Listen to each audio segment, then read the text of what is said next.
जय हिंद दोस्तों, एक बार फिर से मैं स्नैक सेवा सलमान पठान और आपके बीच में आया हूँ एक बेजबान को बचाने के लिए।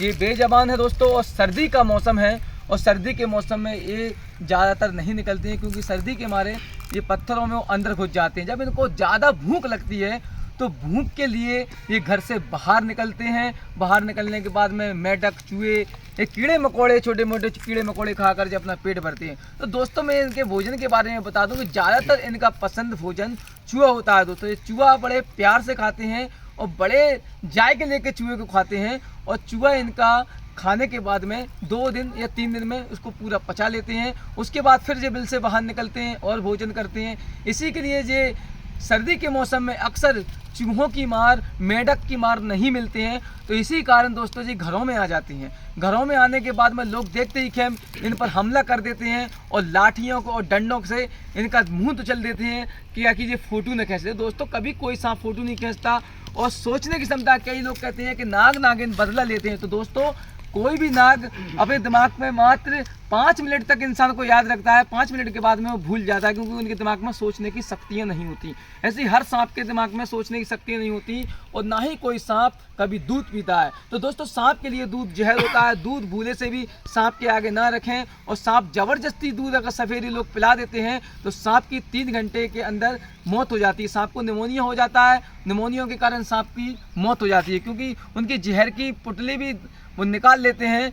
जो सफ़ेदे वगैरह उनके दांत तोड़ देते हैं। दांत तोड़ने के बाद जहर की पोटली निकालने के बाद सांप की उम्र मात्र 15 दिन तक की रहती है। 15 दिन और जीता है। ये धामन सांप काफ़ी सीधे सांप होते हैं और बाकी सारे सांप हैं भारत में 275 सांप ऐसे हैं जिनमें कोई जहर नहीं होता है।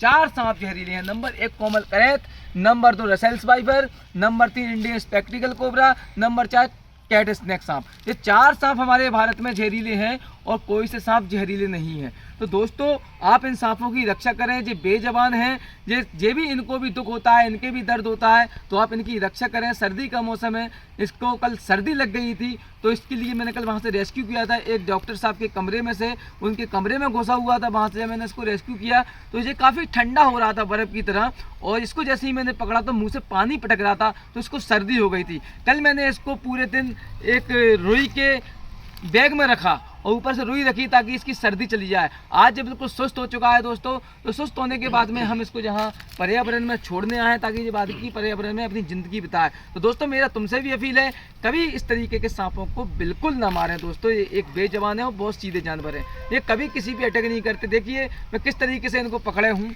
जब बिल्कुल अटैक नहीं करते। कई लोग कहते हैं ये दूध पी जाता है गाय की टांगों में लिपट कर, तो कभी भी कोई सांप दूध नहीं पीता है। तो दोस्तों कोई भी सांप की अगर आप जबान देखेंगे तो फटी हुई रहती है, 2 दिखाई देती हैं। अब किसी सांप की 2 जबान है तो बताओ वो चूस नहीं पाएगा।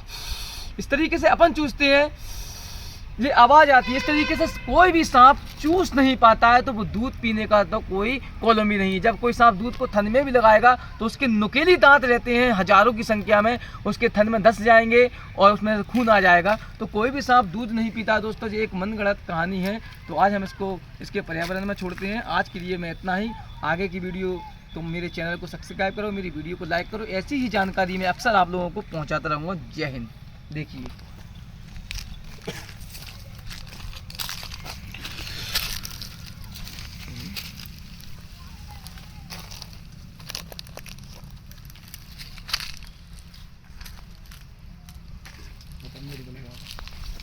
तो कैसा लगा दोस्तों हमारी ज़िंदगी की भागम भाग में हम बेजबानों को दूर दूर से पकड़ने जाते हैं, उनको वहाँ उनके पर्यावरण में छोड़ देते हैं और इनकी रक्षा करते हैं।